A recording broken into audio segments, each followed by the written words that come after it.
আমার প্রশ্ন হলো আপনার কাছে, ঈশ্বরকে কে সৃষ্টি করেছেন? ঈশ্বরের উৎস। সুপ্রিয় দর্শক, আসসালামু আলাইকুম রহমতুল্লাহি ওবারাকাতু। আপনারা দেখছেন ডক্টর জাকির নায়েকের প্রশ্ন উত্তর পর্ব।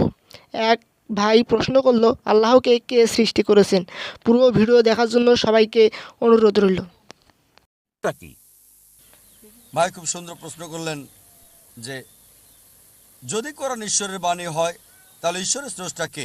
খুব ভালো প্রশ্ন। যদি আপনাকে জিজ্ঞেস করি যে আপনার বন্ধু জন একটা সন্তান জন্ম দিয়েছে, আপনি কি বলতে পারবেন সন্তানটা ছেলে না মেয়ে? আপনার বন্ধু জন হাসপাতালে একটা সন্তান জন্ম দিয়েছে, সন্তানটা ছেলে নাকি মেয়ে বলতে পারবেন? অনুমান করে বলেন। না, ছেলে না মেয়ে বলতে পারছি না। সরি, অনুমান করতে পারছি না। চেষ্টা করেন। 50% হলো বলেন। হ্যাঁ, 50 ভাগ, অর্ধেক সম্ভাবনা। ঠিক আছে, বলেন। ছেলে। ছেলে। ভাই পুরুষ কি সন্তান জন্ম দিতে পারে? না, এখন এটা ছেলে না মেয়ে? নামটা মেয়ে নাম হতে হবে। আমি আপনাকে বলছি আপনার বন্ধু জন।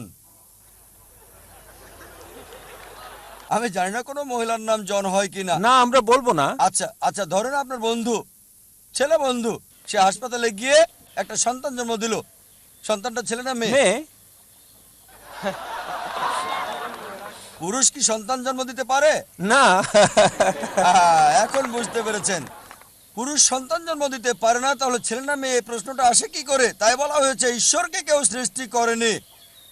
আপনার প্রশ্ন, কে ঈশ্বরকে সৃষ্টি করেছে? আমার প্রশ্নের মতো যে পুরুষটা সন্তান জন্ম দিয়েছে হাসপাতালে, সেটা ছেলে নাকি মেয়ে, প্রশ্নটাই অযৌক্তিক। কারণ আমরা জানি যে পুরুষ সন্তান প্রসব করে না, তাহলে ছেলে না মেয়ে এই প্রশ্ন আসে কি করে? তাই বলা হয়েছে ঈশ্বরকে কেউ সৃষ্টি করেনি। প্রত্যেক সৃষ্টির একজন স্রষ্টা থাকে, ঈশ্বরের কোনো স্রষ্টা নেই। তাই নাস্তিকের সাথে তর্কের সময় কখনোই বলি না যে সব কিছুরই স্রষ্টা আছে। আমি বলি প্রত্যেক সৃষ্টির স্রষ্টা আছে, ঈশ্বর কোনো সৃষ্টি নয়। বলা হয়েছে যখনই আমি বলবো ঈশ্বরের স্রষ্টাকে, আর সে ঈশ্বর নয়। তার সংজ্ঞা হচ্ছে আল্লাহর কোনো স্রষ্টা নেই। আশা করি উত্তরটা পেয়েছেন। ভিডিওটি ভালো লাগলে চ্যানেলটি সাবস্ক্রাইব করুন।